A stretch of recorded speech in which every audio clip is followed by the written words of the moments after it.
A very good morning. You're welcome to Ireland AM. Thanks for choosing to wake up with us. It is Saturday, the 22nd of June. We're flying through the month. We are, and it's absolutely gorgeous out there as well. Happy Saturday, happy weekend. And coming up on today's show, football fever continues with the Euros, and there's an action-packed weekend of GAA to look forward to. Were you watching the match last night? I wasn't. No. I was. But you can give me some notes, or who should I be shouting? Poland apparently are the ones to be shouted for. Well, no, Poland are actually now out. Research has found that 50% of home owners are considering installing solar panels. We'll be chatting through their benefits at 9:30. And after 10, we'll be chatting to the Irish father and son duo who created history by conquering Mount Everest together. Yeah, all the way from County Tyrone. We look forward to that one, and we'll be finding out all the things your tongue can tell you about your health and well-being. And what we know so far, that if it's blue, there's something definitely probably bad or something up. Look, I've been scraping my tongue all night. I've had one of these in my pocket. We're a minute in. And the confessions are coming out.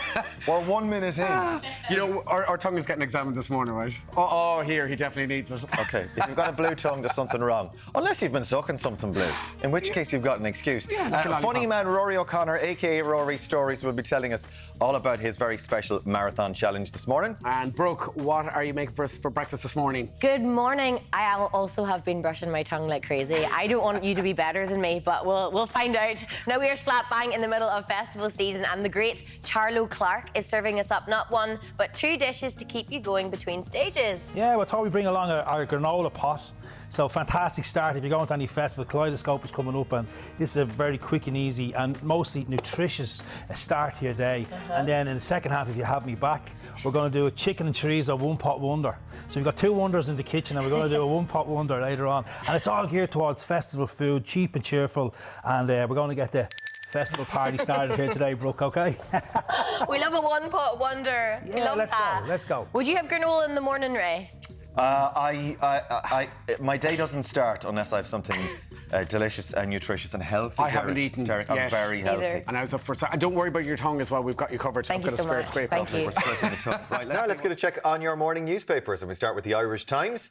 They lead with strike action called as pilots raise stakes in Aer Lingus pay battle, writing that Aer Lingus passengers face a strike and flight cancellations next week as the airline's pay dispute with its pilots deepens. The front page of the Irish Independent follows up on the Aer Lingus strikes with Minister won't intervene as flight chaos to hit thousands, as Enterprise Minister Peter Burke reveals that he will not intervene in the worsening pay dispute between Aer Lingus and its main pilots union as the airline cancels 124 flights. Over to the Irish Examiner, and it goes with the headline, Outrage fuels assault victim, as the victim of an attack by an Irish soldier who received a suspended jail term after beating her unconscious has said the sentence encourages would-be attackers as it's unlikely they'll suffer the consequences. On to the tabloids now, and the Irish Daily Mail also covers the recent attack, opening with soldier in savage attack has no future in the army, writing that the aforementioned convicted soldier Cathal Crotty was hauled before his commanding officers yesterday and told he has no future there.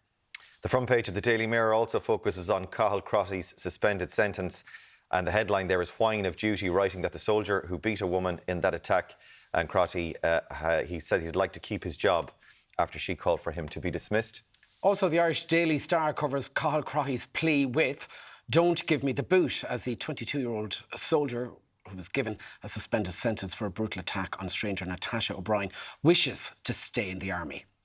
The Herald's headline reads, Fat Freddy won't be let off the leash, as convicted killer Fat Freddy Thompson has failed to have his upcoming trial on charges of assaulting and making threats to kill a senior prison officer moved from Portlaoise to Dublin.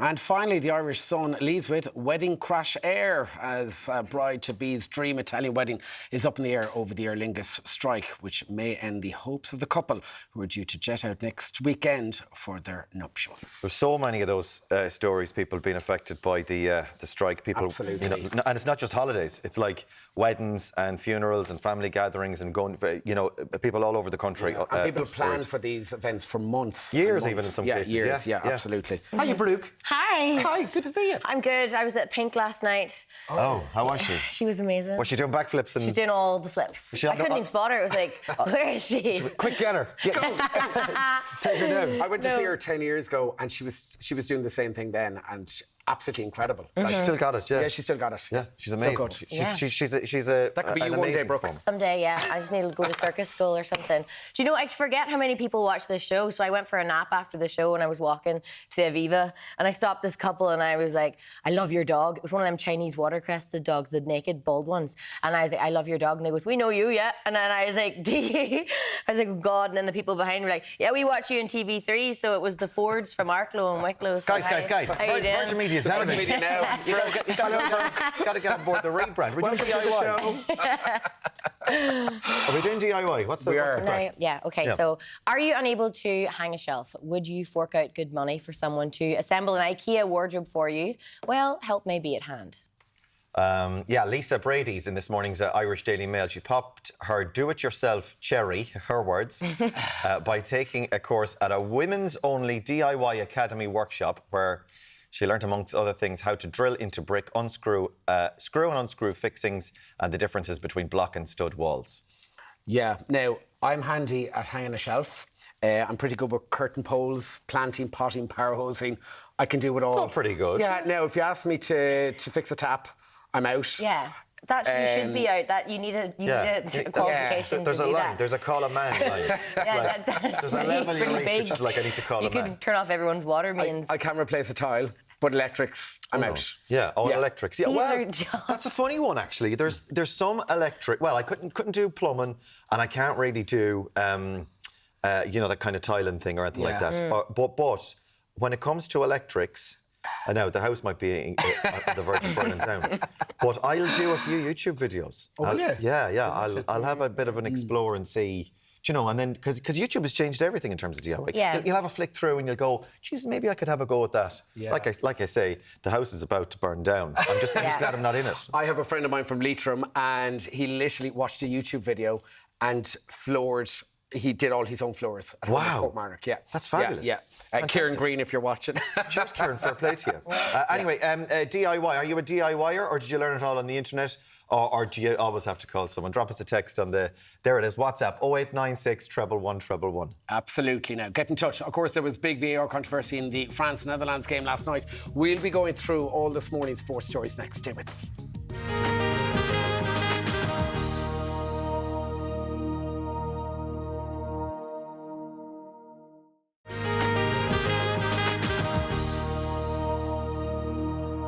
You're very welcome back. Now, with creeping energy bills, a huge number of Irish homeowners are now considering solar panels. Yes, once a rare sight in Irish homes, it seems they're becoming increasingly more mainstream. But how much do we know about them? Here to help is electrical contractor with ePower, CJ O'Neill. Good morning, CJ. Good morning, how are we doing? Good, how are you doing? Yeah. Good, flying.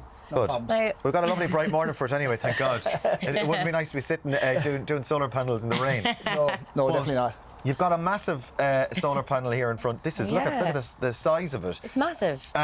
We see them everywhere. They're becoming more and more prevalent. They're not the kind of thing that it's like, Jesus, look at it. It's such and such has put up a few solar panels. They're going up everywhere. Break it down for the uninitiated. What are solar panels? Well, basically, this is a 430 watt.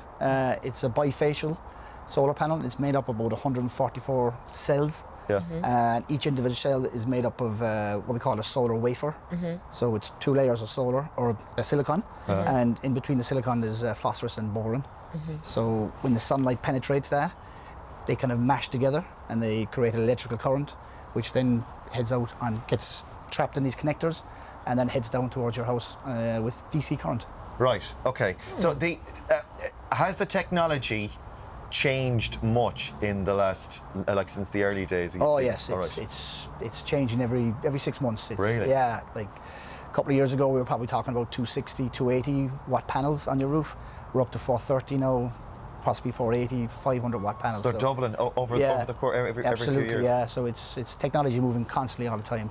Even the individual cells are made up different as well, different elements and stuff. So they're changing all the time. Right. So it's fascinating. It's fascinating and devastating. For those of us that have panels on our roof and we're going, geez, they're already. no, that's what I was thinking as well. But it's great that it's developing, or that we're able to generate more and more with less and less. Absolutely, yeah. Like you have less panels on your roof, but more generation. Yeah, so fantastic. you not necessarily having to fill your roof completely anymore, so you can scale down a bit on the panels. by getting the same generation. Okay. Now, there's a lot of different panels out there, like that are confusing for people. So how would you distinguish which panel is right for which person? Yeah, I mean, they're all pretty similar, so I wouldn't get caught up too much on the brand of the panel. The data is quite very similar. So, look, they're all fine, you know, depending on... So you're not going to pick a wrong one, essentially? No, not really, no. You know, I mean, do your research, obviously, but they're all pretty similar. So in terms of people might have different priorities in terms of what they want from a panel or from panels on the roof. Some people might want to heat the house. Some people might want to heat the water, or some people want to do this sending it back into the grid. I suppose. How do you work out what you need? Yeah, I mean, from the panels, your direct current will go into your house. It gets changed to AC current, which is done through an inverter, which you have to put into your house. And that goes into your main fuse board in your house. And from your fuse board, it pretty much takes care of all your electrical needs in your house. I mean, you can also then push that towards your element in your hot water tank, which can heat your hot water. And then subsequently, you can obviously charge your electric car. Pretty much anything you use in your house with power, electrical power. So now, we know when we see solar panels, it's a positive thing, but what are the benefits? You're creating your own energy, I guess, essentially. Absolutely, yeah. I mean, the biggest benefit is obviously you're going to at least half your electrical bill. Studies have shown 60 to 70%, depending on obviously how many panels you can get on your roof and what you can generate. The biggest benefit is the biggest benefit is you're going to definitely half your electricity bill. Yeah, and that's a good one. The thing I wanted to ask you about, well, a lot of people might roll their eyes about panels and say, Jesus, solar panels in Ireland, you're out of your mind, we're not living the Costa del Sol. But that's not the, I mean, even on a day like today, so it's overcast, but we're getting light, and that's okay. Absolutely, yeah. I mean, actually in Ireland, we probably have one of the better conditions for solar panels, because we don't have extremes, so we have up to 20 degrees, and you know, -3 or 4 is probably our maximum temperature range. So even on a clear, crisp January morning where the sun is shining, you'll get as much generation as you would possibly in the middle of August where the sun is shining as well. Really? Because you'd have that thing, like when you'd be on holidays and you'd be thinking, oh, they must get loads of electricity. Excuse me again. They must get loads of electricity on a really, really, really hot days. But that can be too much, can it? Yeah, it can be. Yeah. Okay. And it's not temperature. It's actually just sunlight, as in UV rays. UV, that are always, you can catch them through clouds. Okay. Clouds? Clouds. Right. Clouds, yeah. Clouds, definitely, yeah. So, CJ, let's get down to brass tacks. How much? How much are we looking at, or what kind of costs are we looking at? Because not just the panels, but there's also the inverter, and then... Yeah, so obviously you've got your panels on your roof, which goes to inverter, which changes the DC to AC, which goes to your house. And then from there you have a couple of different options for system-wise. You can install your own battery system, so in effect you store your own electricity in your own house, and then you can use that whenever you need to use it. Mainly at peak times, you draw off the battery, so you're not paying the peak rates from your electricity supply. That idea I find fascinating, because we inherited panels when we moved into the house. There was panels on the roof. Don't have a clue about them. Completely uneducated. We were talking about DIY earlier, and I've been looking at YouTube videos. But that idea of at night when there is no light, to have a battery then providing charging the iPads and whatever. Absolutely, yeah. And it's a quite popular way of doing the system. Yeah. You can charge your batteries during the day from the solar, use it in the evening when you come home from work or school, kids.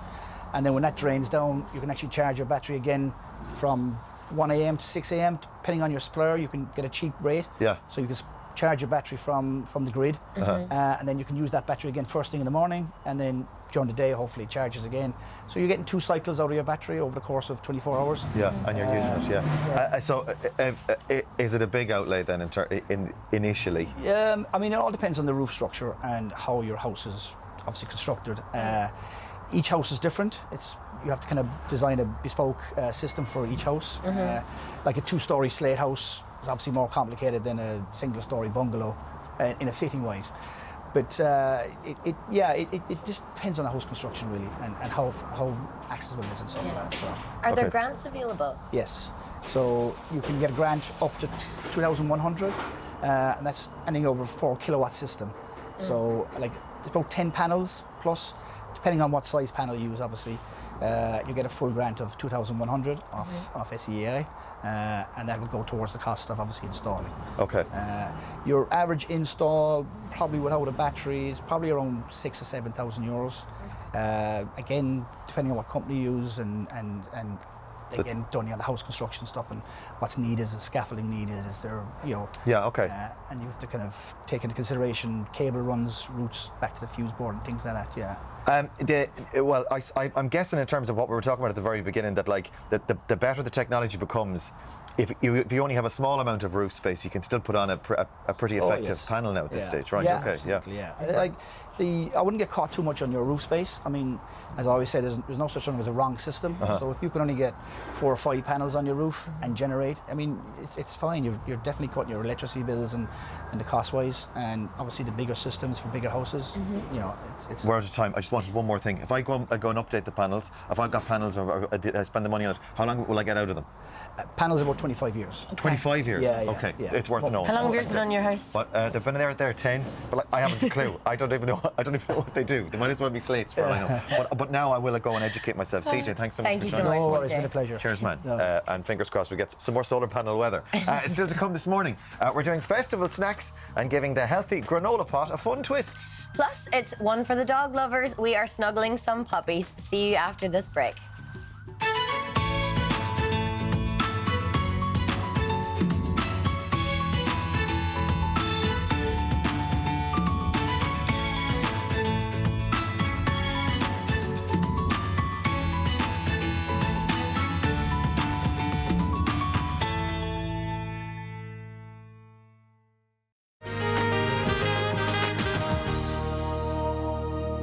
You're very welcome back. Now, with so many concerts and events coming up this summer, we're taking a look at delicious and healthy snacks that we could bring to festivals. Absolutely. Chef Charlotte will join us now to give the beloved granola pot a festival spin. And there's so many concerts and so many events going on at the moment, right? Absolutely, and we're all wrecked so far. How are we going to get through the next week or two? Speak for yourself, young man. Well, Brucey has me wrecked, and you were at Pink last night, I believe. I was indeed. And we've got Kaleidoscope coming up, and we've got Glastonbury coming up, by the way. You know, poshing it here. Yeah. But, so these little pots are brilliant to bring with you. Fantastic, and they're cheap, your cheap rucksack. and cheerful. Yeah, we've got a quick granola recipe here as well. You're going to be at home going, my God, how easy is that to do? Okay. But it's the start. It's the start of the morning that you want. You want to kickstart a belter of a dish to start the morning, and I have it here, nice and healthy, nice and light. What you need for this dish, then we need some oats. Okay, we've got some honey. I've got coconut oil rather. I've got ground cinnamon, salt, we've pomegranate seeds, and then we have selection of nuts. So I have a pecan, walnuts, and almonds there. We have pumpkin seeds and sunflower seeds and some linseeds there. I mean, Charlotte, this is all for the energy now you need for leaping around the field, right? Absolutely. We've got natural yogurt, some fresh berries, so nice fresh berries, and we have some mint from the herb garden. So we're going to start. So we're going to put your pan on, and a nice hot pan, okay? And what we're going to do is we're going to add in our oil and our honey now, okay? So about 100 millilitres of the coconut oil, and this gives a great foundation. We're going to coat our oats and our nuts. All right, so we've got about Charlotte, 100. I take it that you actually do this the day before. You don't be cooking on site when you're down at EP. Exactly. This is all about maybe if you're going to your festival on the Saturday, you're going to prepare this maybe on the Wednesday. Okay. Ooh, okay, you're very organised. I'm sure the first thing you think about when you're going to your festivals is your drink and your food. Okay. So let's put a little bit of preparation into your food, and let's kickstart you down. Whatever you do the rest of the day, it's not my problem. But let's have a look at this. Okay, so we're going to melt our honey. So we have 2 tablespoons of honey, and we've got 1 tablespoon of coconut oil. We've got some cinnamon. It's sort of, you know, it's optional. If you don't like cinnamon, leave it out. We're going to melt it, and then you just take it off the heat for a second.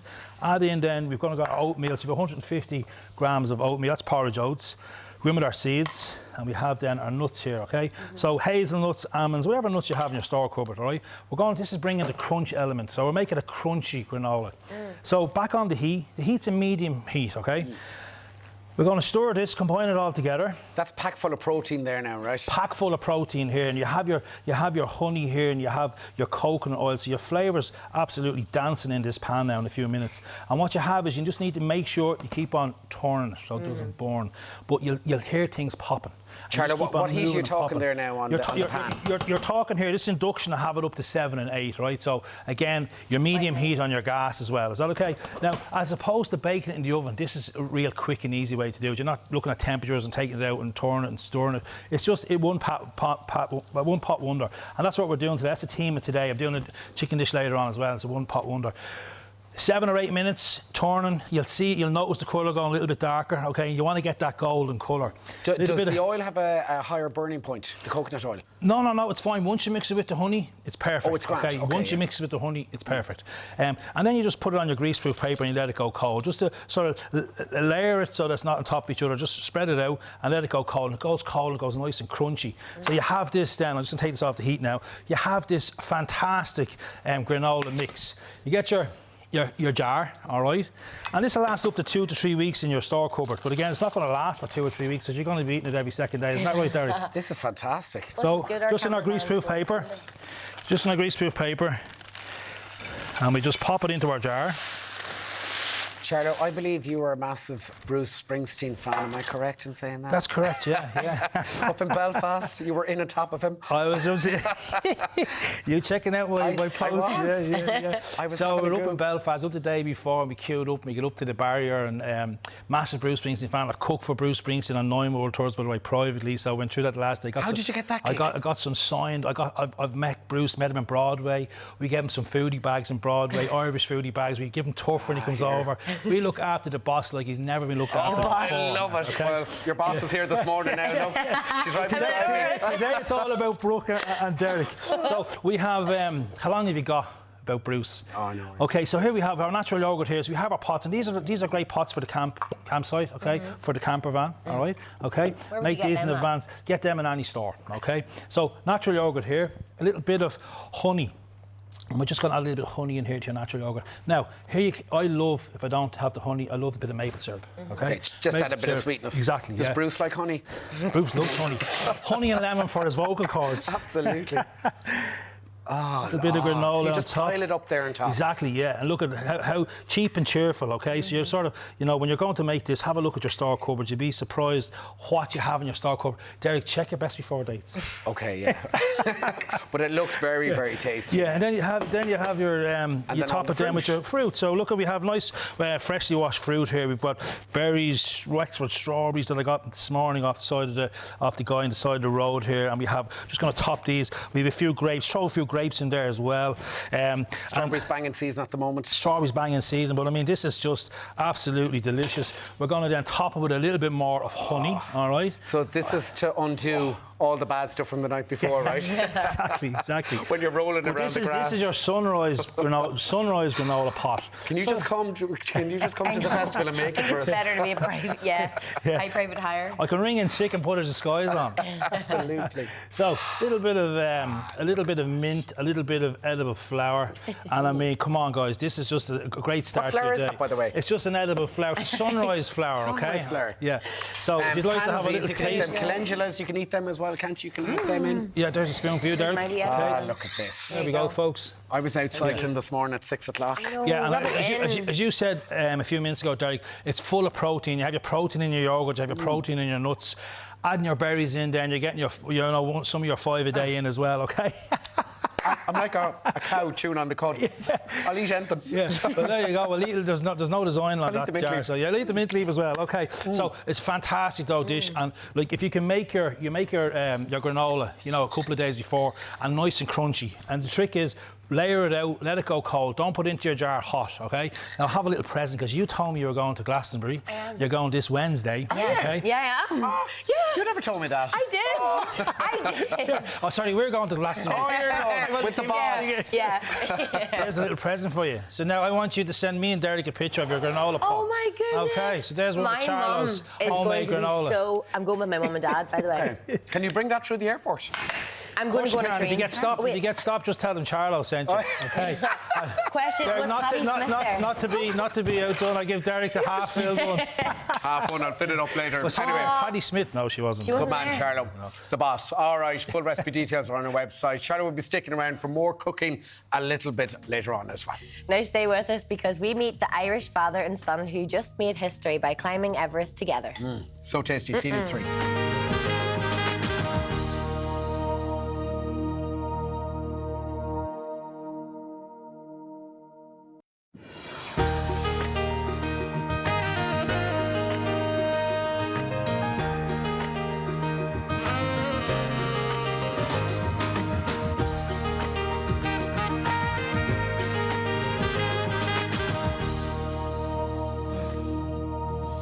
A very good morning to you. It's coming up on 10 o'clock and you're watching Ireland AM for Saturday the 22nd of June. And still to come this morning, we'll be chatting to the father and son duo who took the ultimate bonding trip climbing Mount Everest. Do you climb?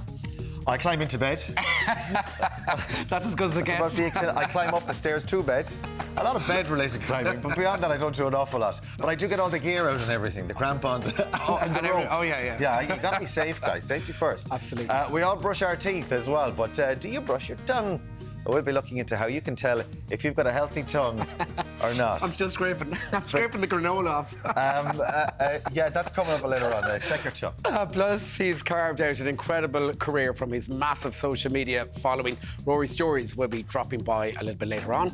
And we should give you a warning, a health and safety warning, and a cuteness warning, really. Cuteness overload on the way. If you're allergic or triggered in any way by cuteness, we would urge you to avert your gaze now. Look away now. Brooke, what else? Oh my God in heaven. Look at What is this? I've actually had to pull myself together. I had tears in my eyes. I am also allergic to dogs, but I don't care. At 10:30, it is one for the dog lovers. We'll be joined by some gorgeous puppies who are training to become service dogs. Aren't they gorgeous?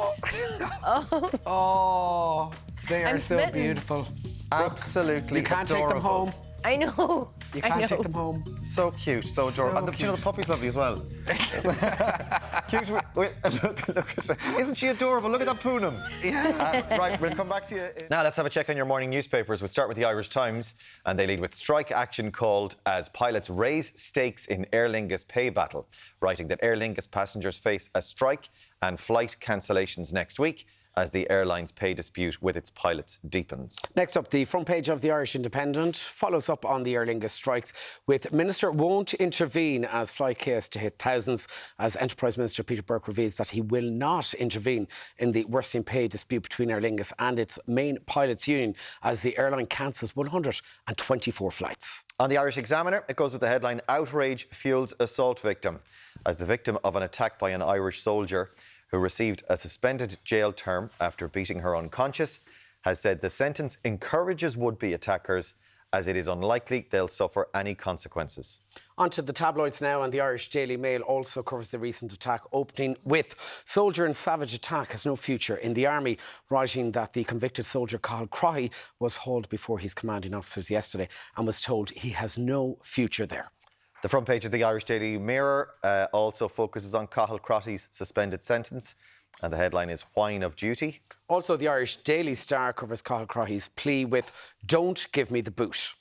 And the Herald's headline reads, Fat Freddy won't be let off the leash, as convicted killer Fat Freddy Thompson has failed to have his upcoming trial on charges of assaulting and making threats to kill a senior prison officer moved from Portlaoise to Dublin. And finally, the Irish Sun leads with Wedding Crash Air, as the bride-to-be's dream Italian wedding is up in the air over the Aer Lingus strike, which may end the hopes of the couple who are due to jet out next weekend for their nuptials.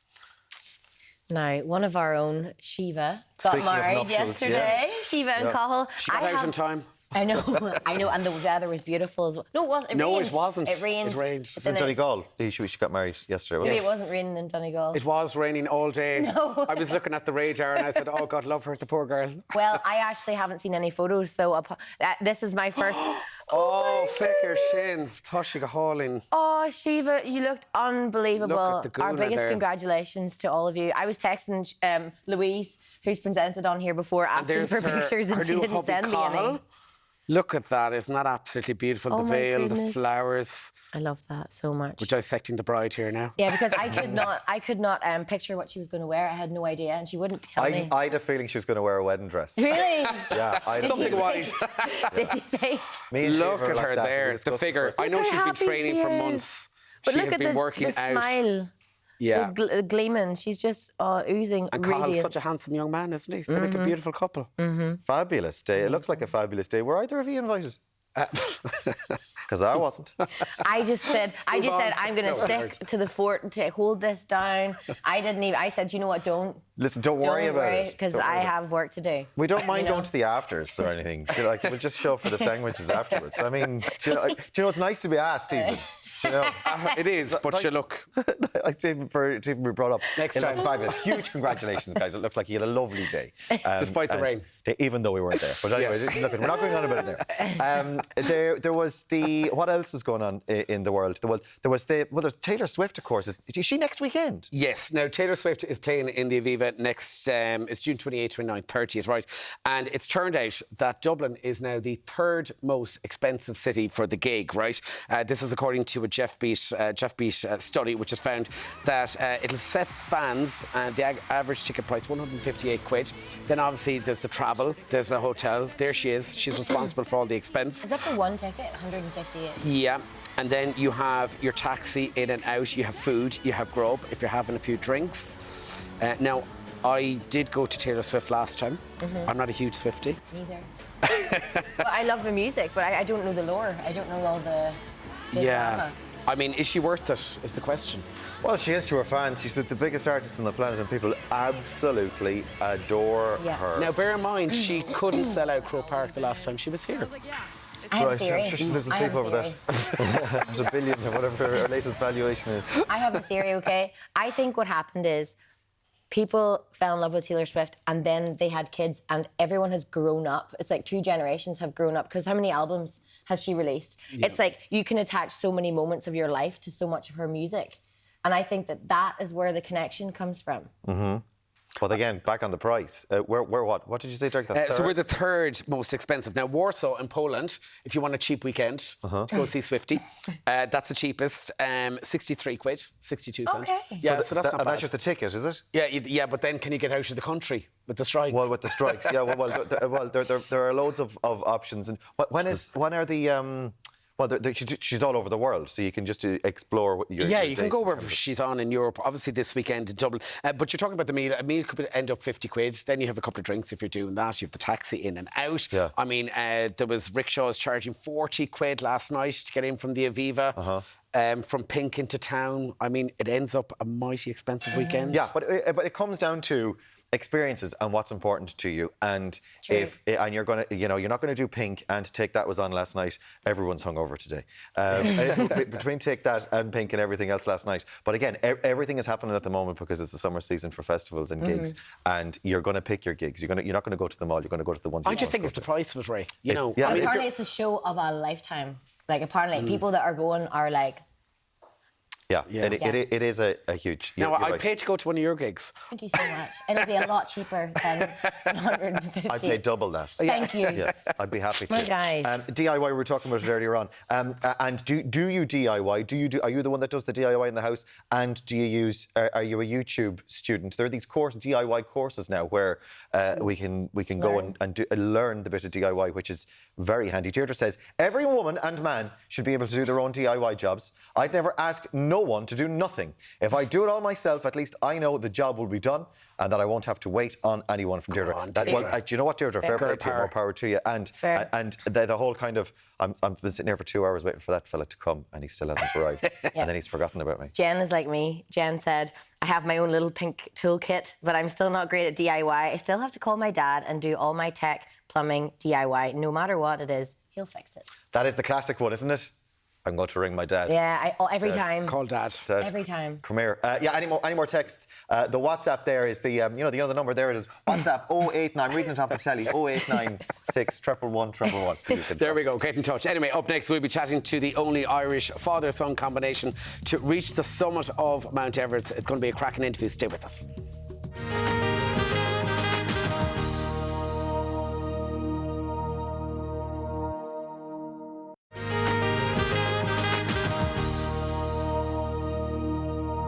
You're very welcome back. Now, many of you will know Carron Tuathal is Ireland's highest peak at 3,407 feet. I knew that off the top of my head. I'm just mad to heights. That will be a warm-up. for our next guest, because Micheál and Owen Brogan are with us now. Good morning to you both. Good morning. First up, can we talk about your love of climbing before we get into Everest and all of that? Where did it begin for you, Micheál? Started for me in high school. My form teacher was an avid canoeist, and he started an outdoor pursuits club in the school. So he introduced us to canoeing, hill walking, caving in Fermanagh, a bit of rock climbing. So when we did the rock climbing, that's when it really kicked in. It's where I found an activity that I thought I could spend a lot of time doing. What about yourself, Owen? Mine was all from my dad. So it was from the age of 7, he was taking me down to Wales to climb Snowdon. Then by 14, we were off to Africa doing Kilimanjaro together. What? And, yeah. 14. We don't even play Mario Kart together. and the pair of you were doing... In terms of your relationship, obviously it strengthens your relationship, but dealing with a teenager, Micheál, emotionally and in terms of arguments and that kind of thing, how did you manage that? At 14, he just sort of switched during the preparation to Killy. He just became a teenager. So fantastic. It's fine. We're very easy in each other's company. So. Really? But that's great. Micheál, it was always a dream of yours since you were a young fella at 12 to climb Mount Everest. Yeah, at 12, I read the story of George Mallory and Sandy Irvine, and it's something stuck with me on that. It was the first time I thought I'd really like to climb Everest at the age of 12, and then over the years that kind of evolved to I want to climb Everest, and then I'm going to climb Everest. Yeah, and I suppose like the evolution from it being a fantasy to a reality, it that takes time. It takes a lot of time. It took a lot of time for me. Yes. What other mountains did you climb in the run up to beforehand? So we kind of decided that we'd do together. Well, Owen suggested that we do together probably in July of 22. And from as soon as he suggested it, we started planning and training for it. So we set a few milestones along the way. I think the first one was some winter climbing in Scotland. We did Ben Nevis together in winter. And then the next one was going to Mont Blanc in June. In France, yeah. In France, yeah. Quite a dangerous mountain to summit, right? It is, and the conditions weren't great. Zero visibility, couldn't see my own hand, putting it out in front of you. But really good guides and really well looked after. It was they got us home safe. They knew what they were doing. I mean, when you're hiking around the world, weather plays a huge role in what you do. Massively, yeah. It's a big worry on Everest. So there's only about a week, a 10-day window every year for being able to summit, and if that window ends up being in the bad weather, you might just turn back because of that. What do you, when you're not climbing a mountain, I suppose, what are you doing, or I don't mean in terms of your work, but like in your downtime, how are you training? So there's pretty much training. I'm so proud of Owen the way he kind of dedicated himself for the last 2 years in terms of his preparation. So it's there'd be gym work, running, cycling. You're pretty much doing something every day, and then trying to get out into the hills as often as you can. A bit of bouldering. Bit of bouldering. Yeah. Bouldering? Yeah. What's bouldering? Bit rock climbing. Rock climbing without ropes, so it's low level, maybe more technically difficult, but no gear, no ropes. Yeah. And unexpected challenges, I suppose that's what it is. I mean, you need to be able to improvise in these situations and be able to react to whatever the climb throws at you. Yeah, it really is a mental battle. We think it's probably 40% in your head, and the adage, I know it's a cliche, but the adage is whatever comes up, we'll adjust, we'll adapt, we'll overcome it. I know it's a quote, I think, from a movie, but it's pretty much that. Whatever's thrown at you, you'll just find a way to try and get around it. When did you finally go up? When did you finally get up the mountain? Sorry to...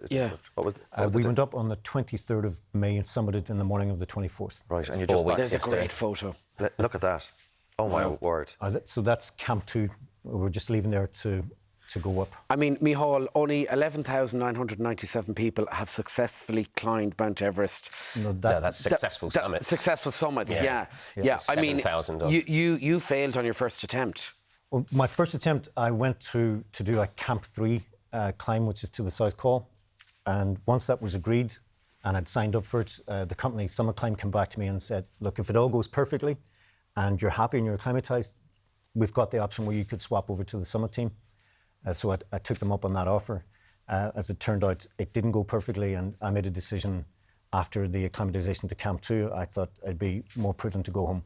I mean, there's only 64 Irish people have gone up, but 9 women, 55 men, including yourselves. The average age is 35. You're now in your 55th year. Now, you're looking smashing on it. But, I mean, you're outside the average bracket, right? Yeah, and I think overall, generally speaking, I'm way outside the average bracket. I think the oldest man to climb is a Japanese gentleman at 83. So in that sense, there's plenty more time. But with the training, Owen and I have run together, done a lot of triathlon together. The training is kind of constant. I still feel fit and active. Yeah, I did start to think, though, if I don't do it soon, I'm going to miss the opportunity. You'll age out. Yeah, you're still well able. You're fitter than I am, certainly. In terms then of being a father and son going up the mountain, and there was a little bit of a worry with this climb that you weren't going to make it to the top. Owen, for you, looking at your dad, I mean, it's one of the most important people in your life. Yeah. Are you thinking, look, turn around. There's nothing to prove here. We don't need to do this. Or no, I was the wind in his sails, and he was for me as well. I was going to be pushing him as much as I could to make it up there. I think we both, like we say, it's a big mental battle, and a lot of the time you do have the thoughts creep in of I could pack it in, I could go home, and being there for each other to pick each other up and keep going. We have some daytime shots on there. I mean, the helicopter was nearly called at one stage, right, Owen? On my way down, it was for me. I got some frostbite in the toes, and they were talking about getting me off and down to base camp, back down to Kathmandu to have them checked out. Now, conditions there look absolutely beautiful. That is not the norm up Mount Everest, right? No, yeah, we got incredibly lucky with the weather. We had the completely still night on summit day, full moon night. You didn't need your head torches. Yeah. You could light your way by the moon. It was gorgeous. We've actually got some really nice nighttime footage here. We're going to just stay silent for a moment and just listen to the crunch.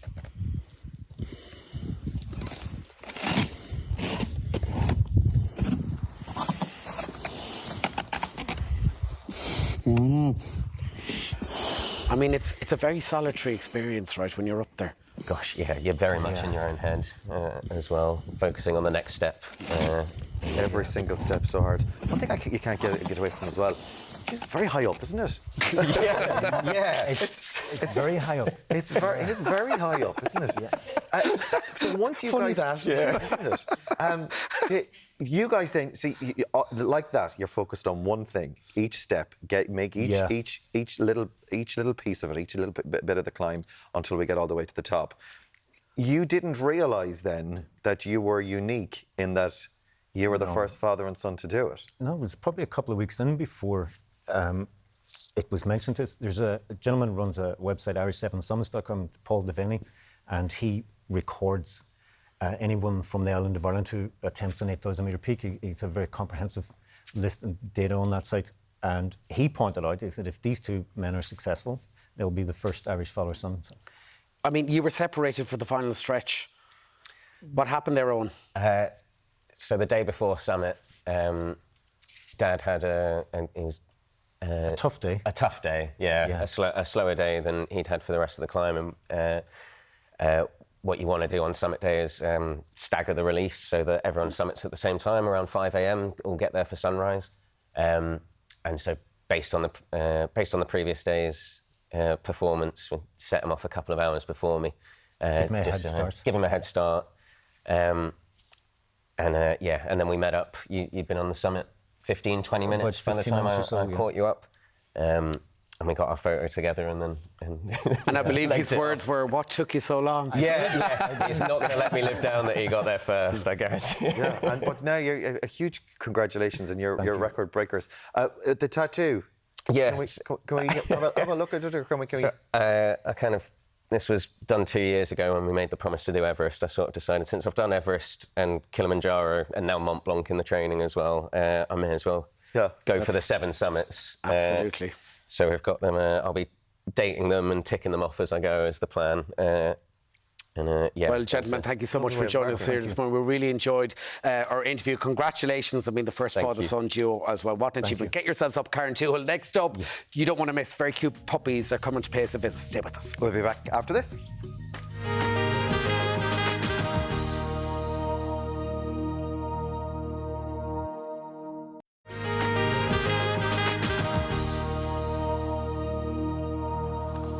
You're very welcome back. Check this out for Puppy Love.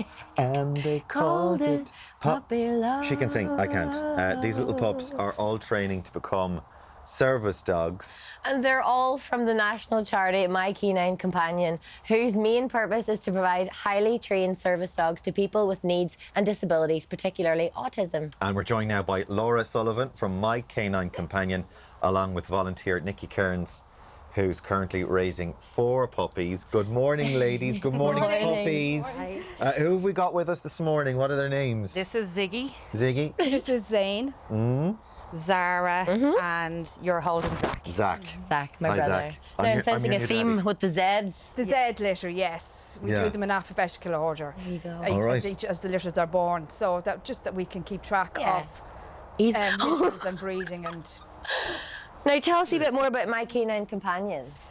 The charity is 13 years old now, and we provide service dogs for children with autism.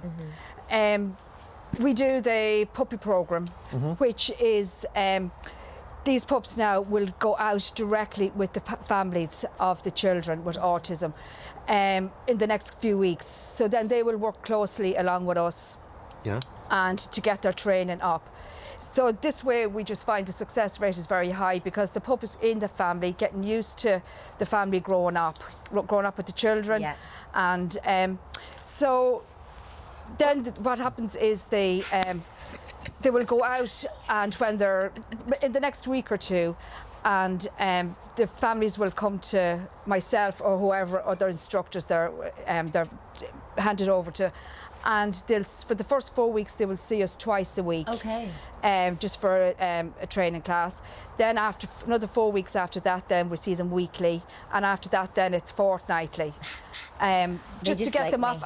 They just like me. Zach Sorry, I wants can't nothing. help it. Zach likes me as well. I've got both. okay. It's fine. Right. I'm an allergic one too, so this will be very interesting. I'm joking. Yeah, so at the moment, this is their socialisation training. Yeah. So we're visiting schools, we're visiting businesses, get them around, get them socialised. Nikki has the buggy and she goes around with them to the shopping centres and parks and whatever, just to get them used to all the different environments. Right. And could you fill me in on what it is that these dogs can do for kids with autism? the main purpose is safety. A lot of children with autism bolt their flight risks. So these dogs are they'll be trained, it's nearly a 2-year process, and they will be trained that when they will be attached, they have a bigger jacket, they're attached then to the child through a belt, and that it's, so when the child goes to bolt and run away, the dog will automatically stop and keep the child safe. Mm-hmm. So it means that the parents aren't constantly holding the child's hand. It gives the child more independence. Yeah. Right. So that would be the main purpose, is safety. Mm-hmm. Okay, and keeping and sticking around. And I suppose companionship then. Companionship, anxiety. Do you know, it makes, there's so much the benefits. Mm-hmm. We have them in schools as well. We've school therapy dogs. What service would they provide in schools? Oh, look. Endless. It's endless. Children suffering, same thing with anxiety. Younger children are starting to read out loud because they're reading to the dog, where they wouldn't have the confidence to read before. So the confidence it gives children. These puppies, I tell you. So the school therapy program it's a great success at the moment. Brilliant. It's fantastic. And socialisation is so important. This is so random, but whenever I got my cat, I just passed it to everyone because I read somewhere that helps. Oh yeah, this is all of this is so scared. good for the puppies. So that's what I said. Like we're at the moment now we're on our little roll. We're travelling around doing dropping into businesses, dropping into schools, and getting them socialised that way. Now, Nikki, is Blossom, the mother, important to you? Yes. Yes. Tell us more about that. She's a legend. Well, Blossom, obviously, these are her babies, so she would breed for the charity. And she's great Like, she's so calm and stuff, yeah. Is your house a madhouse then, Nikki? At the moment, it has its moments. How many are in this litter? There's 7, but obviously we brought 4 today. 3 are at home. 7? Yeah. Right, plus so I've Mom. 9 dogs at home at the moment. Okay, so you're Yeah. up the walls. And tell me about the process of letting them go, I suppose, or saying goodbye. Oh, don't say that. Oh, my God. Well, Brooke is not keen on the idea of letting these two go. I know, look at my finger. I'm sitting here simmering in jealousy. But saying goodbye to them? Saying goodbye to them is obviously going to be hard. Really? Be jealous. But it's what they go forward to do. When you see them growing with their family and their child and bringing the family back together again, the support that they give. Really? You know, I fostered puppies before from the charity too, and seeing them go forward, qualifying, seeing them with their child and their families, it just makes such a difference. So it does take the heartache away. It does. It Yeah. makes it a tiny bit easier. Absolutely. Because you know the so good that worth they're it. gonna do. I mean, to have these running around the house, it's just amazing. Oh, yeah, It's bringing back Yeah. memories, because we have a golden doodle actually, exactly the same as this, called Cody, and he goes into the town every day and takes whatever he wants from the shop, and we get a bill at the end of the month. I'm not very joking. handy, I isn't it? swear. I'm That's not just joking. one step removed from getting them their own revenue card. So, Laura, when you're checking back in with families like Yes. that, because you say you go back a certain Yeah, number we of weeks work a with month. them. We work with them the whole time. Right, okay. So Yeah. do you see sort of a progression or development with these families that have taken on these dogs? Oh, 100%. Yeah. What do you see? From the time of even when they're placed, that if people want to start going out, like some children might want to leave the house, so that they have the dog now as something to focus on to get the child out of the house. So there's things like that. Then like if there's a child having a bad day, a meltdown, like it's a comfort for the child to have the dog there. Yeah. There's just so many different stories that families would, but the main thing is when they're qualified. It's what they can do. It's the safety. It's the family starting to go out together, that they're not leaving. They're not being split. Yeah. Daddy goes with one, Yeah. Mammy goes with the other. Yeah. The whole family can go out together. Now, are these all kind of- given? Are these all going somewhere? Have they been taken? At the moment, what we're doing is that The studio might need one, you thought, I'm they're- thinking. They're going home with Brooke with the looks of things. they're being assessed at the moment. We're looking at their personalities, who's the cheeky ones, who's the calm ones. I think Zach who's, is winning that one, isn't it? Yeah. Zara's And the they're- calm one. Like the 7 of them will be different, you know, even though they're from the same litter. Yeah. Yeah. And so these are being assessed. The families are being assessed at the moment, and we try to match them up. Then when we do match them up to whatever is more suitable for each family. I'd like to. Brilliant work. One worth noting, like these are things that so many of us take for granted. Tiny little things like going out or keeping the child calm or dealing with the tantrum. Yeah. Whereas it makes such a difference. Very quickly, how can we help? How can we donate or how can we volunteer? Look, we're always looking for volunteers. We're looking for volunteers to take in what Nikki has done, brood bitch holders. We're looking for people to take in stud dogs and to board, part-time boarders. If anybody wants to run a coffee morning or do some sort of fundraising for us, they can go onto our website. Okay, Yeah. cool, great. Brilliant work I'm by the taking this dog canine back, companion. and I'll see you later. I'm going home now. And ladies, thanks so much for Thank joining you us. so And much. indeed, So all the much. boys as well for joining us. For more information, that website, or to donate, please check out mycaninecompanion.ie. There you go. Now, up next, what does the colour of your tongue say about your health? If it's not red, it's not good. We'll be discussing tongue health, so stay with us. Oh.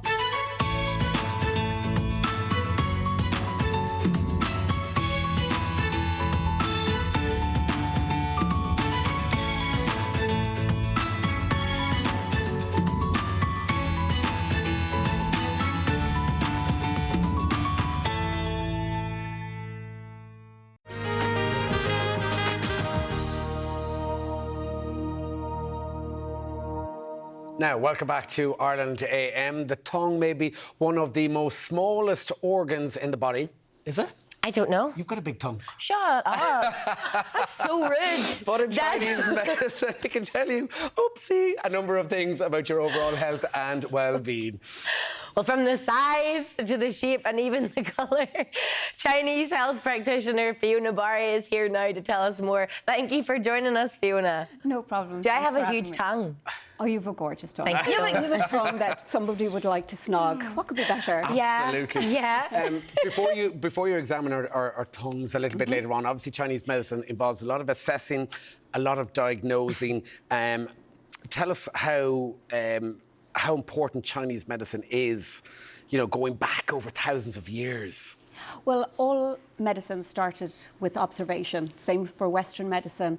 And with Chinese medicine, it was very important to have observation because Chinese practitioners weren't allowed to actually touch their female clients. And of course, female clients had to be fully clothed as well. So they could just about see their ankles. They could touch their wrist, which is where the pulse diagnosis came from, and they could look at their tongues. So it was a really integral part of being able to diagnose. Tongue, specifically the tongue, it seems to be able to indicate a lot of things. Just how important is the tongue? It's really important, I suppose, when it comes to Chinese medicine. Now, we have to remember, you can't look at somebody's tongue necessarily and say, oh, you have X, Y, or Z, or X, Y, or Z is going on with you. It's always in the context of signs and symptoms that the person presents with. You're also going to take the pulse of the person. So what you're doing is you're creating this full kind of picture of the person. In saying that, you can look at somebody's tongue and you can kind of surmise and you can say, okay, I think there's maybe an issue here because there's a topography to the tongue. In other words, different areas of the tongue corresponds to different organs of the body. So the tip of the tongue is the heart. In behind it, we have the lungs. The sides of the tongues are the gallbladder, etc., etc. Okay, so we're going to take a look at some graphics now and different tongue colours and what they can tell us. By the way, are some better than others? Well, for a healthy tongue, you're looking at pale pink. Remember, your tongue is a muscle. So this is a healthy one. That's a nice tongue. That's a nice Is this your tongue? isn't it? No, I wish it was. So this is a healthy tongue. So you're looking at a pale pink colour. You're looking at it sitting comfortably in the mouth. So it doesn't look too big for the mouth. You don't have a scalloped edge, which would mean it was sitting against the teeth. You have the tongue coat is just like a very fine misting on the tongue. That's all it should be. So if you're having to brush your tongue or scrape your tongue, that's telling you something. Okay, our next graphic, the next one we have up here on air, take a look at this one now. This is probably after a night in Copperface Jack's. Is this you after a night in Coppers? Yes, here we go now. Okay. So here you can see this is a tongue that's very swollen. It's also quite purple in colour if you look compared to the healthy tongue that we looked at. A lot of cracks there and it's very swollen. So this is somebody really who is, we would say they're very yin deficient. In other words, it's like their fluids are being burnt off from the inside of their body. This can be indicative of like quite chronic inflammation. Okay. Yeah, so this is somebody who needs to obviously address stuff in their health. Yeah. Now, is it more with what we eat and drink that can affect our tongue, or what can we help? Well, how can we help, I guess? Well, what we eat and drink will have an impact on the tongue. So again, it's really important when you're looking at somebody's tongue that you do ask them, you know, if you see something like this, you know, this fluorescent yellow coating, you know, the thing would be to say, well, what did you eat last? What did you drink last? Did you have coffee? What about this one? Did you have... Fiona, Trigger warning for that. Okay, so actually this was a client of mine very recently. I only took this tongue photograph yesterday, so she did give me her permission. Okay. So she's been very sick recently. She had a very bad chest infection. So this is a redder than normal tongue, and so I was actually immediately asked her, I said, were you put on steroids? Because medications have an impact on our tongue. Yeah. Some medications are kind of hot and some are colder. Now, when you saw that yellow colour, she had a strepsil. Okay, so, yeah. okay. But it was quite bloated in her mouth, quite full, very, right? very full, yeah. And if you looked at that, the coating was quite thick in one area and it had been burnt off the rest of the mouth. It had been burnt off the lung area and was having an impact on her digestive system there as well. You can see it there again, yeah. What are the most common things you see then doing a tongue analysis? Loads of people at the moment, I would find, our diet is very laden with kind of damp-forming foods, so I see a lot of swollen tongues. Energy drinks, oh my God, you see these pale, flabby kind of tongues. They're really unattractive, and you see that a lot with energy drinks, showing the impact it's having on the body. The other thing I see a lot of are an inflated rim to the tongue, or where it's slightly curled up. This is, we would say, liver qi, depression. This is because we're all really busy, we're all quite frustrated, we're running and racing, and it's really having an impact. So I see a lot of that. Okay, now, so it's the moment we've all been waiting for. I've been thinking about Right, I'm it. going to get up off my seat. I'm going to come a little bit closer to you. Right, so this is our first tongue analysis this morning. Right, Yes. okay. So, and actually, we're always told growing up, don't stick out your tongue. Exactly. Everybody gets so embarrassed when one of the first things I say to them is, "Can you stick your tongue out at me?" Yeah. And people are really reticent. Okay. And so go on. Okay, give here we us a go. look. So, are you ready? Yeah, I'm ready. Am I ready? Well, I've done a lot of things now, Liam, so my dignity is at the door. Here we go. Okay, all right, okay, pop it back in. Huh? Pop it back in. Oh, pop it back. in. Okay, Because right. if you leave it hanging out, obviously it's going to start becoming congested and the colour is going to change. Okay. So, So what can you tell with me? you have a midline crack, so you mightn't have digestive issues, but Midlife I think crisis? a midline crack. Oh, sorry. You might be having that too. You might be having that too. But that's for another episode. So that'll be another interview now, Deric, or you and me afterwards on our own. So yeah, I would say you just need to be a little bit mindful of your diet. Okay, your digestive system is under a bit of pressure. You have that kind of slightly curled edge. So I bet you're a perfectionist. This is my first time meeting you. Yes, I will be, yeah. Yeah, I'd say you're very hard on yourself. And I would say you don't like conflict. So I would say you bottle up a lot of your frustration and annoyance. Funny enough, I do bite my tongue a lot, actually, yeah. There you go. Yeah, okay. And that's There you go. okay. So you're in for it now, Brooke. Here we go. All right. Stick it out there, Brooke. Your tongue. Okay. Okay, you can pop it back in. Okay, we have a party girl here. Oh! I think. I am what I am. Exactly. I am what I am. I definitely am. And one of the things I could see just very quickly on that, at the back of Brooke's tongue, she has a dip. And when you start seeing that dip, this is somebody who's working hard, playing hard. So you're kind of, So she's dipping in and out. It's called she's- burning the candle at both ends. There you go. So yeah, so she's kind of decreasing her life energy. So she's expectancy young. as well, Yeah, probably. she's young at the moment. She'll get away with it, but that will start taking its toll as she gets a bit older. Okay, Yeah. so she's the one having the midlife crisis. But you know, look, it's I a have a bit scraper early. for you, look. Thank you. I have a scraper. That's I good have to a know. scraper. Here you Yeah, go. it is But good you to know know. what is good about it is when you look at your own tongue, is look at your tongue as if and say to yourself, would somebody want to snog this tongue?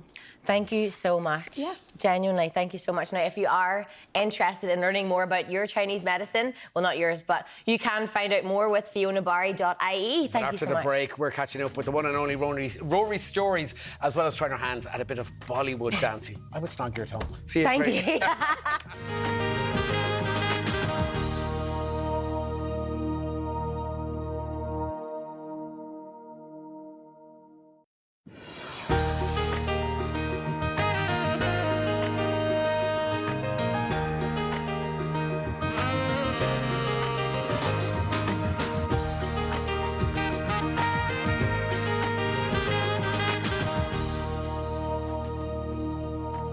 Happy Saturday. Welcome back. You're watching Ireland Game on June the 22nd. Are you sticking your tongue out? She didn't want to look at my tongue at all. Like, she point blank refused to look at my Stick tongue. it out there. Let's have a look. Ooh. My party girl as well. I think so. Still to come this morning. Rory's stories is going to be dropping by later to tell us the special reason behind his Dublin marathon attempt. Also, Bollywood dancing is celebrated all over the world, and this morning we'll have the honour of learning some moves from one of the best dancers in the country. I hope they're patient. And Brooke, I believe we're continuing the festival theme in the kitchen this morning. What's happening? Yes, we are. If you are starving like I am between shows, well, at a festival, and need a bit of soakage, you could do a lot worse than what Charlo has coming up. You have the perfect dish. It's a chicken and chorizo rice, one pot wonder. Oh, and yum. it's basically so simple. Everything goes into the one pot. We're going to cook it on the campfire stove, or if you're glamping, or if you're in camper vans, you know, your little gas stove. Perfect, full of nutrients, and it's so quick and easy. You can have a few beers while it's cooking. And when the show is on, we will not be consuming them, but maybe later on. Now let's check on your morning newspapers. We'll start with the Irish Times. And they lead with strike action called as pilots raise stakes in Aer Lingus pay battle, writing that Aer Lingus passengers face a strike and flight cancellations next week. as the airline's pay dispute with its pilots deepens. Next up, the front page of the Irish Independent follows up on the Aer Lingus strike, saying with Minister won't intervene as flight chaos to hit thousands, as Enterprise Minister Peter Burke reveals that he will not intervene in the worsening pay dispute between Aer Lingus and its main pilots union as the airline cancels 124 flights. Over to the Irish Examiner, which goes with the headline, Outrage Fuels Assault Victim, as the victim of an attack by an Irish soldier who received a suspended jail term after beating her unconscious has said the sentence encourages would-be attackers, as it's unlikely they'll suffer any consequences. Onto the tabloids now, and the Irish Daily Mail also covers the recent attack, opening up with soldier in savage attack has no future in the army, writing that the convicted soldier Cathal Croghy was hauled before his commanding officers yesterday and was told he has no future there. The front page of the Daily Mirror also focuses on Cathal Croghy's suspended sentence, and he wants to keep his job in the army. Whine of duty is the headline. Also, the Irish Daily Star covers Cathal Croghy's plea with "Don't give me the boot." And the Herald's headline this morning, Fat Freddy won't be let off the leash, as convicted killer Fat Freddy Thompson has failed to have his upcoming trial on charges of assaulting and making threats to kill a senior prison officer moved from Portlaoise to Dublin. And finally, the Irish Sun leads with wedding crash air, as the bride-to-be's dream Italian wedding is up in the air over the Aer Lingus strike, which may end the hopes of the couple who are due to jet out next weekend for their nuptials. This is the DIY story this morning. This is Lisa Brady in the Irish Daily Mail this morning. We're asking for your texts on this and your DIY, your fixer-uppers. Your flat packing. Is flat packing the extent to which you're able to do a bit of DIY? Yeah, if it's got a brochure, if it's got the instruction manual, with just pictures, then if I don't have to read anything, it's fine. I can stick it together.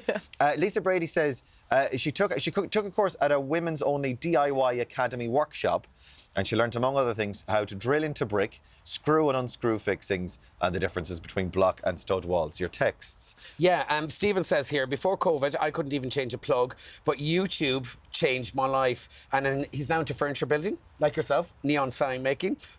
He's a sculptor, and he's an all-round DIYer. That's Stephen. There you go. Get started on the YouTube and you get a few tips and pointers there. Yeah. Would you have a go with the YouTube, Brooke? No, I bought a flat pack wardrobe at the start of the year, and I went into the local bar in London and got a man to come build it for me. Actually, did you just open the door and say, here, can I? I went to the owner, I said, surely there's a boy in here that can help me. And he did. He That did. was amazing. Yeah. Wow, that's cool. I wonder would I be able to do that? Yeah. Another text in here, Ray, from Denise. Just the other day, I asked my brother to make my IKEA wardrobe because I couldn't. And literally, this pops up on our name a few minutes later here this morning, and I feel personally called out. Sorry, Denise. That was not our intention, Denise. It was. You're seen. You're being seen. You are being called out in it. Yeah, that is the funny thing. And I suppose with these courses that you can do, you can go and scrub up on these things now. Oh, yeah, absolutely. In a safe place. Karen says here, I can hang a picture, put furniture together, but I need someone else to tighten the screw. Like yourself, Brooke, tighten the screw. Anything else, I have to call my daughter Sarah. She's a true DIY wizard. And there's all these videos of women on TikTok, on Instagram. I mean, they get a plank of wood and they turn it into a shed. Incredible. Really? That's what they do. I love watching stuff like that. People making tiny homes in their vans and everything, but from a distance. You know? From a distance, It's absolutely. very good for your head. To focus your hands and your head on something else and to concentrate on something else. Very good for the upstairs. All right, get cracking on that. Anyway, after the break, Rory Stories will be with us, telling us about his special reason behind his participation in this Dublin's marathon this year. See you in a few. Take a deep breath.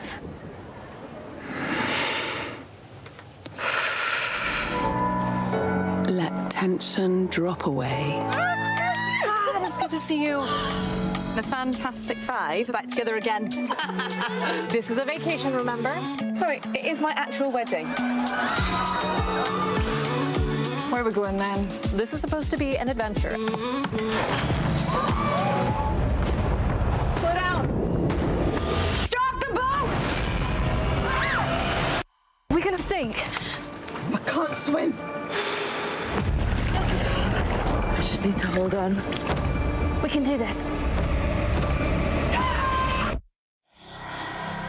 Take a deep breath. Repeat to yourself, I am safe.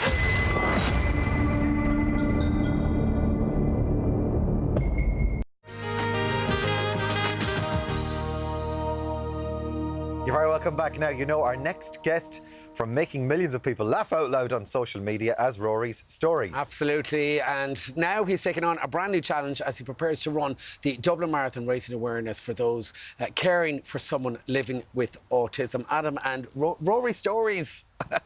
Good morning to you, gentlemen. Good. How are you? Good, yeah. And Adam, you're the founder of As I Am, Ireland's autism charity. Absolutely, and thank you so much for having us on this morning. Well, for both of you coming on, you've got a big challenge, Rory, coming up.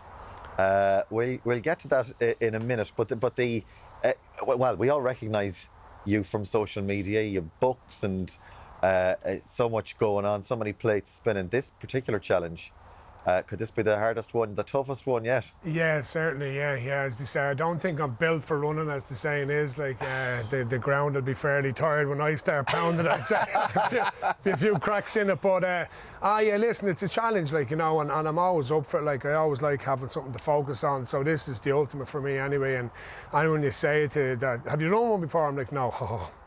Good luck to you, like, so. But it's like that, like, you prepare for it and do the right stuff, do what you're told, and hopefully it'll be bearable. Yeah. I mean, Rory, you're a big man. One, yeah. I spent a bit of time with you in Hell Week. Yeah, we what did. Are you, 6'4"? Yeah, 6'4", yeah. You're 6'4". I mean, how has your training been? Have you started? Yeah, I started a 20-week programme recently. Actually, Jerry Redmond, who's had it on here before, he's a running coach, he set me up and he's really good, and we started last week. So it's a 20-week programme.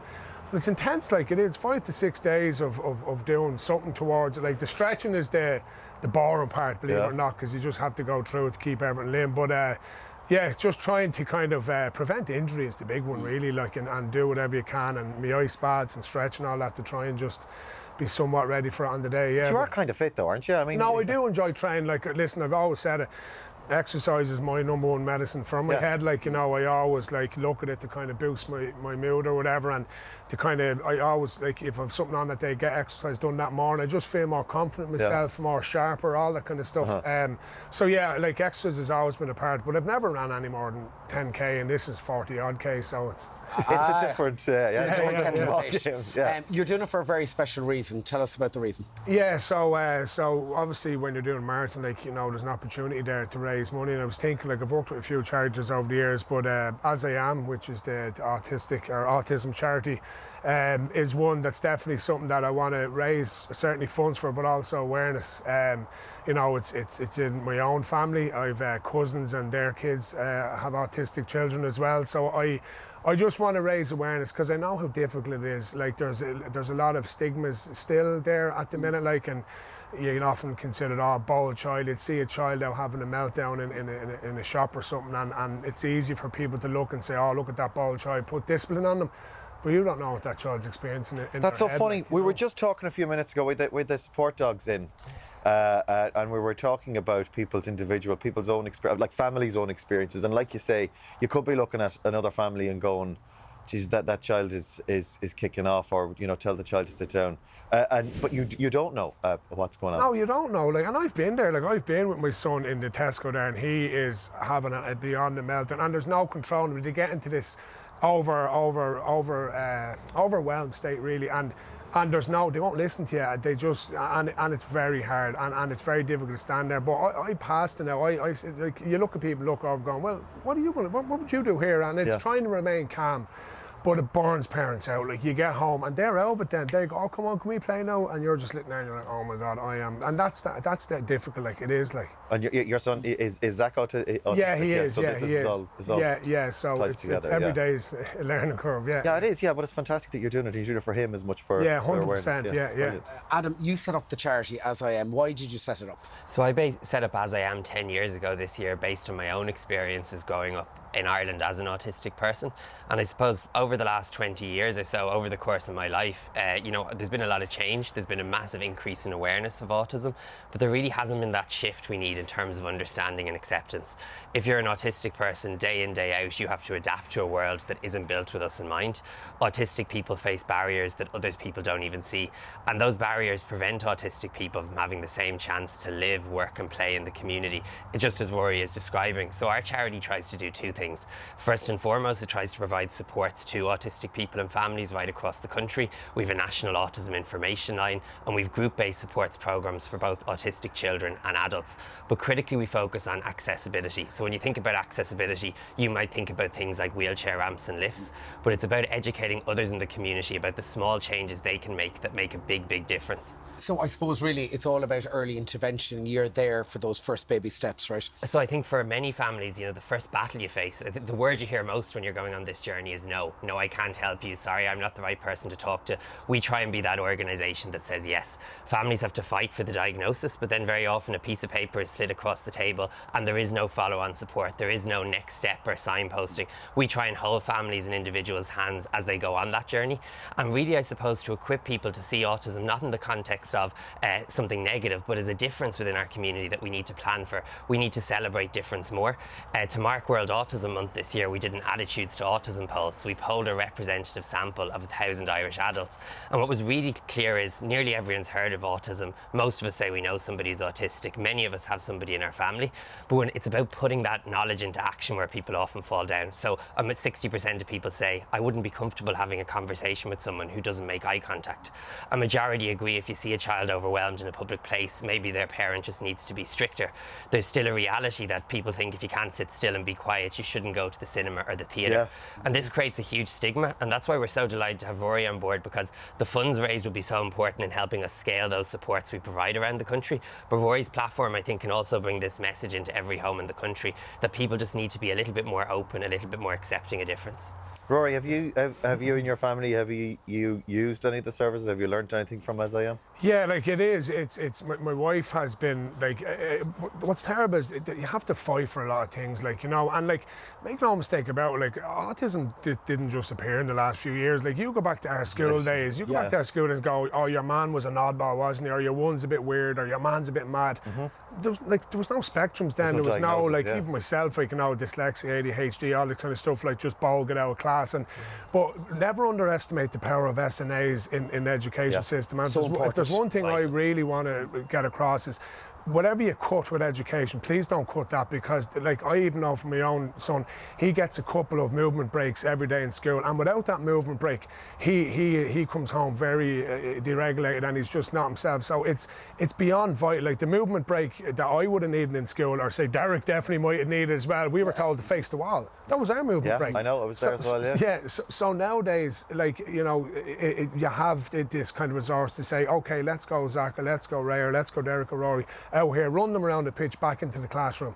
So please, SNAs, we need to like get more and more. Like there's a lot of them, and they're amazing people. Like they have a heart for this, and just please, education system, don't cut them out. They're vital, so they are. So please put more in as more, because that's the only way kids will remain confident, and it'll be a little bit easier for parents. Well, yeah, the other great thing that we've learned from the SNA experience as well is that, like, they're very in tune with not just the child that they're dealing with or a series of children that they're dealing with. They're very in tune with, hang on, someone's getting a bit itchy over here. We'll just get out and get the... self-awareness to spot a child is amazing. And can I just mention, because I don't want to forget it, is the guys at the Sensory Pod are after, in the sensory room is amazing. You know, the guys at the Sensory Pod are after donating €15,000 worth of a sensory room towards this cause. So basically, to be in with a chance of winning that, is all you have to do is donate to this cause, to doing the marathon, whatever amount of money, just put your name in, and you'll go into a pot, and you have a chance of winning a €15,000 sensory room. So thanks very much to the guys at the Sensory Pod. Time-wise, what are you looking at for the marathon? No pressure now. A typical athlete here now, Finish it. No pressure. For the likes of me, and it's like, if I was to do 4.5 hours there, but I'd be delighted with that. Good. Yeah, no, it is, like, you know, and as I said, Jerry Redmond is the man to kind of get it there. But for me, I just want to get through it and still have knees on the hip after that's a result. But the most important thing is to raise money, and you know, even just thoughts of having my little man there on the day. And there's other fathers of autistic children that are more than welcome to come along. I've had meshes already in mind that want to do it, so we're hoping to get a good group.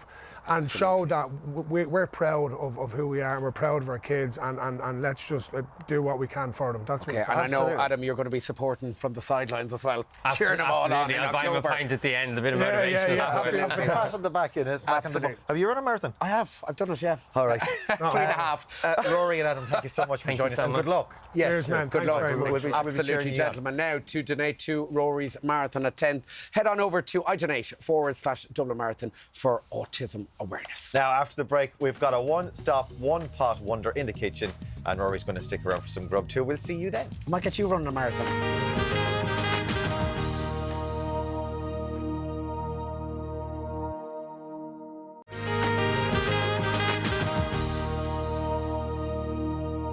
Welcome back. Now, earlier we prepared some granola pots for festival snacks.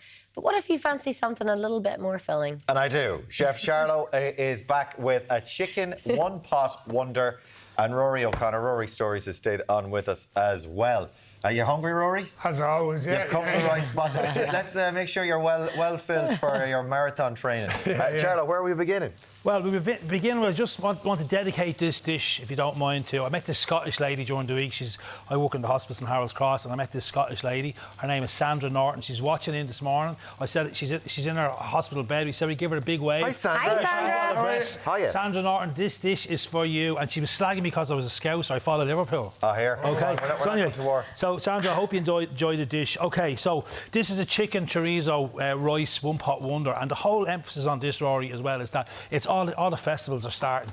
So we've got Kaleidoscope, Brooke's going to Glastonbury, and we have all the people dusting down the camper vans and buying new camper vans, and the glamping situation too as well. So you have your little gas stove, picture the scene, you have a little gas stove, and you want to do something that's really quick, nutritious, and how do you accomplish that? So this is what you need. It's a chicken chorizo dish. So what we're doing, just take that off the boil for a second.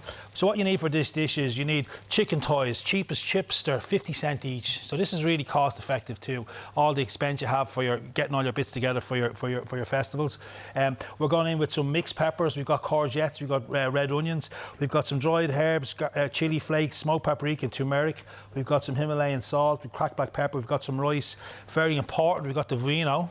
And we have the chicken stock, okay? And then we're going to top it off then with a little bit of flavoured natural yoghurt, and we have pita bread, okay? So we're going to start hot pan, okay? This is your one pan wonder. So you have your hot pan. We've put our chicken thighs in, little drop of oil, and we've coloured them. About 10-15 minutes. That process takes about 10-15. You sort of par cooking them till they're sort of medium. You know, like they're halfway through. So I have my chicken thighs here. Are they boneless or are they? No, the bone is in. Okay. Right. Now I like cooking with the bone in, especially if you're doing barbecues and all, Rory, that you just get that more fuller flavour. You get that flavour on the bone. Okay. So our chicken thighs are done. Hot pan then, and we're going into that chorizo. Okay. So chorizo is a Portuguese sausage. It's a pork sausage, and it has full of cayenne pepper and paprika. And as you see there in a hot pan, once you start rendering it down in the hot pan, you see all the oils, and these are your cooking oils. You're going to cook everything in this oil there. Gotcha. And this is like where the magic happens. You've got to hear the sizzle. It's beautiful. Smell that sizzle as well. I know. Big man, come on. Okay, How are we doing on time?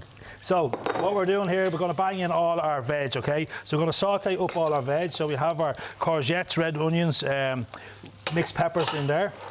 We're going to go in again. It's a one-pot wonder, so we're going to go in with some teaspoon of dried herbs, teaspoon of chilies. Now, if you don't like it too hot, you're going to go half a teaspoon. Half a teaspoon gives you a little bit medium. A little bit of heat, but yeah, not a bit too more much. heat than you go in with I'm free pouring here with a teaspoon. We're going in with some turmeric.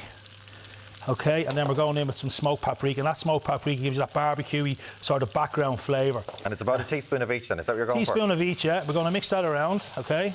And then we're going to go in with our rice. So we've got long grain rice, 400 grams of long grain rice. This is going to serve. This is going to serve about 4 to 6 people. Okay. Yeah. So this is fantastic. Again, you know, you're gathering with your family, or you have a few friends with you on camping. Don't you always have a few friends with you on camping if you're going camping? So this is going to sort everyone out. Mix that around. Okay. Rory's going to free pour about 150 mils of white wine in there. Are you, Rory? So what's that? That's the bottle. The bottle. For people that say over 150 mil. We're looking at a glass about that size, okay? So in you go, Rory. That goes in on top now, okay? So in we go, yeah? You say no, we got to stop now. We got to go higher. We got to go higher. All right, we got to go higher. Go down there, Yeah, go on. Right, go for it. you tell me when. Go. Yep. Look, when you hear the sizzle, you got to have that sizzle going. Yeah. Okay, that'll do you, Rory. Okay. Okay. Okay. A bit of chicken stock. Okay. In we go with that chicken stock. Again, if you want to do a vegetarian option, then you're going to do some chickpeas in here for your protein. Leave out the chorizo and off you go. Is that okay? So chicken stock is in. We're going to do some fresh basil. So, favourite number between 5 and 7? 5. So we're going to go. Take that for I know, literally. In we go with some fresh basil. Just chop it up, okay? And you're looking a bit puzzled there, Ray. Okay. I'm still stuck. A favourite number between 5 and 7. No, that's what I was thinking. Well, I think there was going to be maths. We were doing maths today. Okay, so we have garlic here. Okay, so our garlic microplane. Again, just chop it up if you don't have your microplane with you. Chop it up, okay? And then we're going to have pop in then our chicken thighs. Okay, you're going to then bring it up to a boil, and then you're going to turn down to like a simmer. Okay, you're going to pop your lid on. So you're going to pop your lid on. Don't forget your salt and pepper. Okay, so cracked black pepper is the way to go. So cracked black pepper in. And then, Rory, you can do the Himalayan salt, just a little touch of Himalayan salt, yeah. And we go a little bit high, Rory. When we go high, the higher the better. You know, we got to go so high. Just a little bit of teeter, you know what I mean? Tastes so much better. Oh yeah, A little bit of air going through your season. Not as fast as.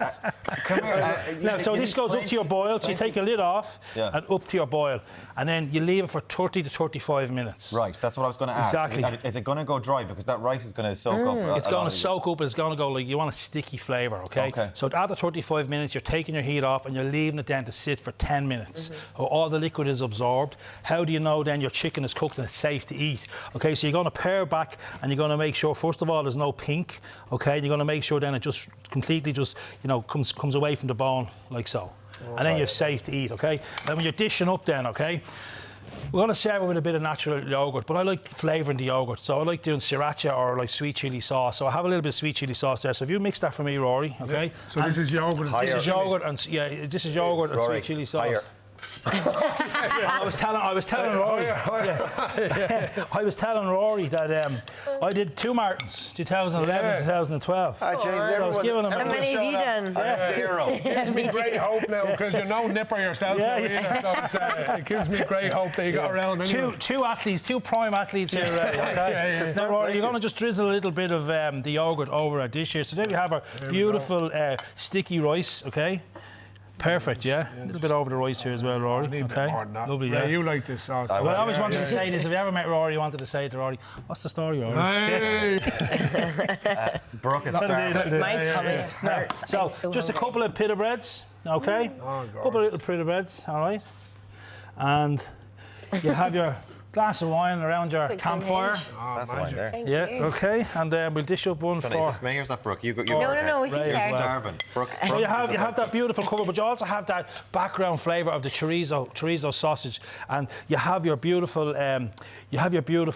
chicken thighs there, and the flavour in the rice is amazing. You got the background flavours of the wine, and you have your chicken stock there as well. And again, we seasoned it well, and then a little bit of yogurt on top. Now, no, Brooke is really looking forward to this. That's gorgeous. A mixture there. So sweet chilli, just normal, natural yogurt. Yeah, sweet chilli, normal, natural yogurt. And Ray, we just have a little taste of that. Brooke is horsing into it here. So, I like this is the wow factor for your guests. The wow factor, 1 pot wonder, wow factor. Look at Rory. No, I'm going to be getting fed. I'm getting the whole shebang. This is the leftovers for me. Charlo, you've done it again. Fair play to you. It looks absolutely stunning. I want to horse into it. Thank you so much. Can't even speak. You can get the entire full recipe and details on the website, right? They are indeed, and you can find more from Charlo on charlothechef.ie. Up next, we're putting on our dancing shoes. Excuse me. We're learning some new moves, and we're back with some Bollywood dancing after the break. Do stay with us. Woo.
the Dharmendra Bollywood Dance School, located right here in Dublin, a school dedicated to celebrating the art and culture of the world's largest film industry. Yeah, we were giving it socks on the sideline there, and we're not leaving. They're staying with us because we're joined now by their co-founder and senior choreographer, Nia Oka. Welcome to the show, Nia. How are you? I'm good. How are you guys? That was incredible. Thank Absolutely you. beautiful. And we're going to start off with Bollywood dancing because it dates back over 500 years. Yeah, you're right. What is Bollywood?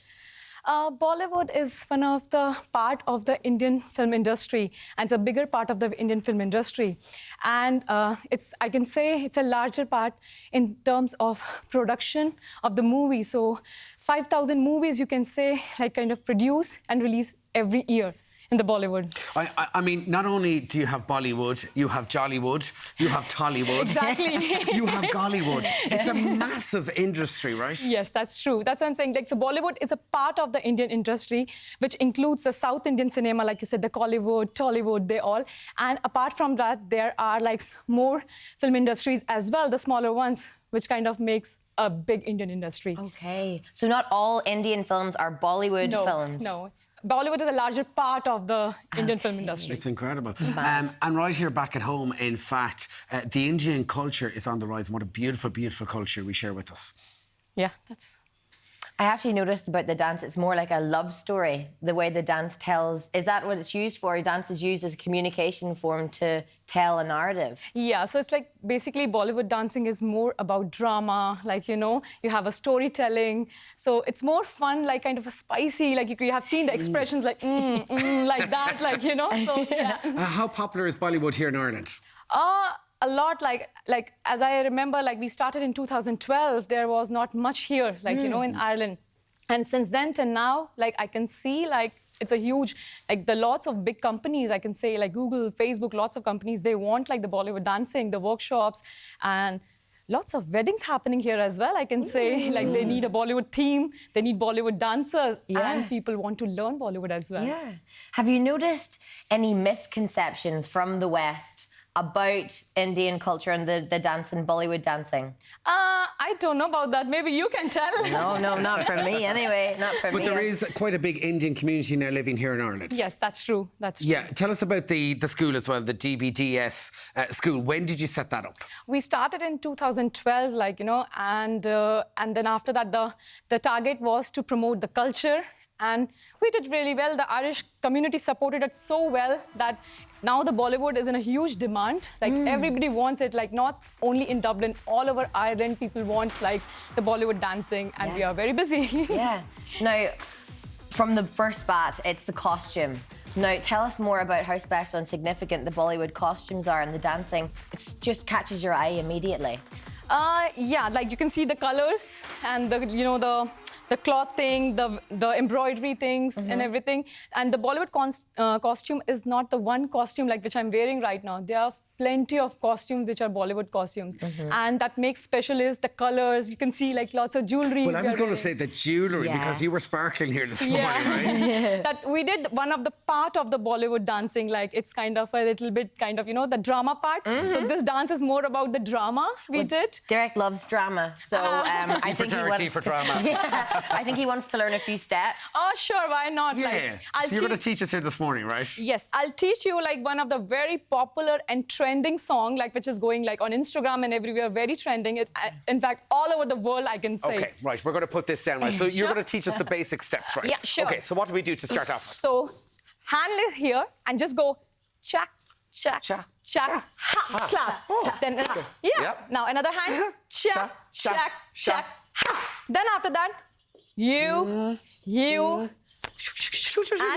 Easy? Yeah, we'll try once again. Okay, so 1, 2, 3, go. Chak, chak, chak, ha. Chak, chak, chak, ha. You, DJ. Like that. Okay, right. Are you ready for a bit of music? I am, yeah. All right, I'm okay, ready. we're going to cue the music, okay? Yeah. Ready for this? Yeah. We're going to bring in the guys with us as well. Come on, guys. That's what we love. We love a crowd. Come in behind us here. Okay, right. We ready to go? I am. This is your new dance music video now. And a 1, and a 2, and just play it. There we go. Groove, guys, groove. Okay. Okay, groove it. Oh, we started.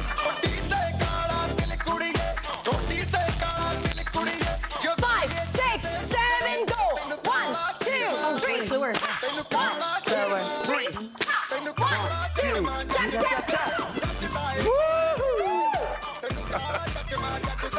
This is quite groovy, right? And it's a proper workout. Yeah. Ray, come on, Ray. Okay, Ray. Ray. Come on. Come on. Come on, Ray. Come on. He's coming around. Woo. There we go. Can we twerk? Right, so you go. 1, 2, 3. It's a Bollywood twerk. Again, go. 1, 2, 3. 1, 2, 3. Right hand, left hand, and DJ.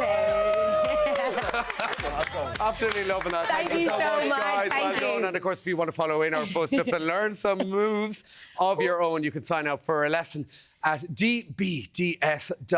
You'll certainly work up a sweat, right? Well done, Ray. I'm so proud of you. Now, earlier, we made a Glastonbury Standard Festival chicken pot, and here's how we did it. Okay, let's twerk.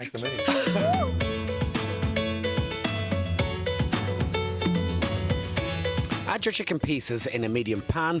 Cook until they take on a rich brown colour. Next up, stir in your chorizo, red onion, garlic and courgettes until softened. Then sprinkle in your spices on top. Finally, cook your chicken and combined ingredients with rice and wine for half an hour and then leave to set for 10 minutes to serve.